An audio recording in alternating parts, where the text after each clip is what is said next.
ಈ ಬಾಂಬಿನ ಕತೆ, ಹುಸಿ ಬಾಂಬಿನ ಕತೆ ಇವತ್ತಿಂದಲ್ಲೇ ರೀ, ಇದು ಕಾರ್ಗಿಲ್ ಕಾಲದಿಂದಲೂ ಕೇಳ್ಕೊಂಡು ಬಂದಿದ್ದೀವಿ. ನಮ್ಮ ಹತ್ರ ಬಾಂಬಿದೆ ಬಾಂಬಿದೆ ಬಾಂಬಿದೆ ಅಂತ. ಏನು ನಮ್ಮ ಹತ್ರ ಇರೋದೇನು ಪಟಾಕಿ ಅನ್ಕೊಂಡಿದ್ದೀರಿ? ಏನು ಉಡಾಯಿಸಬಲ್ಲಷ್ಟು ಬಾಂಬಿದೆ. ಪಾಕಿಸ್ತಾನವನ್ನು ನಾಶ ಮಾಡಬಲ್ಲಷ್ಟು ನಮ್ಮ ಹತ್ರವೂ ಅಣ್ವಸ್ತ್ರಗಳಿವೆ. ನಮ್ಮ ಹತ್ರ ಇರುವಂಥದ್ದು ಹೆಂಗೆ, ನಿಮ್ಮ F-16 ನಮ್ಮ ಮಿರೇಜ್ ವಿಮಾನಗಳು ಹೊಡೆದು ಬಿಸಾಕಿದ್ದು, ಮಿಗ್ ವಿಮಾನಗಳು ಹೊಡೆದು ಬಿಸಾಕಿದ್ದು ನೆನಪಿರ್ಲಿ. ಮಿಗ್ನಿಂದ F-15 ಕಳ್ಕೊಂಡಂತ ಅಸಹಾಯಕ ಜನ ಪಾಕಿಸ್ತಾನದವರು ನಮ್ಮ ಜೊತೆ ಏನ್ ಮಾತನಾಡ್ತಾರ್ರಿ?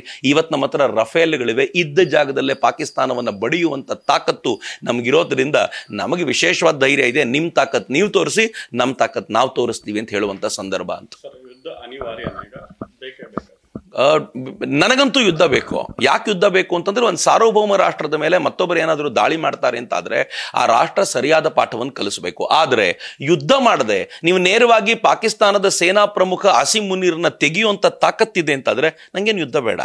ಆಸಿಮ್ ಮುನೀರ್ನ ಪಾಕಿಸ್ತಾನದ ಜನರೇ ಹುಚ್ಚು ನಾಯಿಗೆ ಹೊಡೆಯುವಂತೆ ಹೊಡೆದು ಸಾಯಿಸಿ, ನಿನ್ನಿಂದಾಗಿ ನಮ್ಮ ದೇಶದ ಹೆಸರು ಹಾಳಾಯಿತು ಅಂತ ಸಾಯಿಸ್ಬಿಟ್ರೆ ಆಗ್ಲೂ ಯುದ್ಧ ಬೇಕಾಗಿಲ್ಲ. ಅಲ್ಟಿಮೇಟ್ಲಿ ನಮಗೆ ಬೇಕಾಗಿರೋದು ಪಾಕಿಸ್ತಾನಕ್ಕೆ ಸರಿಯಾದ ಪಾಠ ಕಲಿಸೋದು. ಈ ಬಾರಿ ಸರ್ಜಿಕಲ್ ಸ್ಟ್ರೈಕ್ ಅಲ್ಲ, ಈ ಬಾರಿ ಏರ್ ಸ್ಟ್ರೈಕ್ ಅಲ್ಲ, 4 ಜನ ಭಯೋತ್ಪಾದಕರನ್ನ ಕೊಂದಿದ್ದೀವಿ ಅನ್ನುವಂತ 70 ಜನ ಭಯೋತ್ಪಾದಕರನ್ನ ನುಗ್ಗಿ ಕೊಂದಿದ್ದೀವಿ ಅಂತ ಹೇಳುವಂತ ಅನ್ನೋನ್ ಗನ್ ಮ್ಯಾನ್ಗಳ ಆಕ್ಟಿವಿಟಿ ಎಲ್ಲ ನಮಗೆ ಪಾಕಿಸ್ತಾನದ ಸೇನೆಯೇ ಬೇಕು.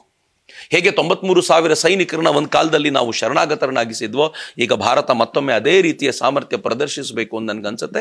ಭಾರತೀಯ ಸೈನ್ಯಕ್ಕೆ ಪೂರ್ಣವಾಗಿರುವಂಥ ಸ್ವಾತಂತ್ರ್ಯವನ್ನು ಕೊಟ್ಟರೆ ಡೆಫಿನೆಟ್ಲಿ ಮಾಡ್ತಾರೆ.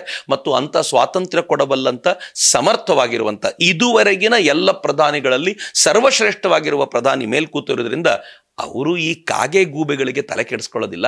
ಅವ್ರು ಏನು ಮಾಡಬೇಕು ಅದನ್ನು ಮಾಡ್ತಾರೆ ಅನ್ನೋಂಥ ವಿಶ್ವಾಸ ಇದೆ. ನ್ಯೂಸ್ ಫಸ್ಟ್, ನಿರ್ಭೀತಿಯಿಂದ ನಿಮ್ಮ ಪರವಾಗಿ.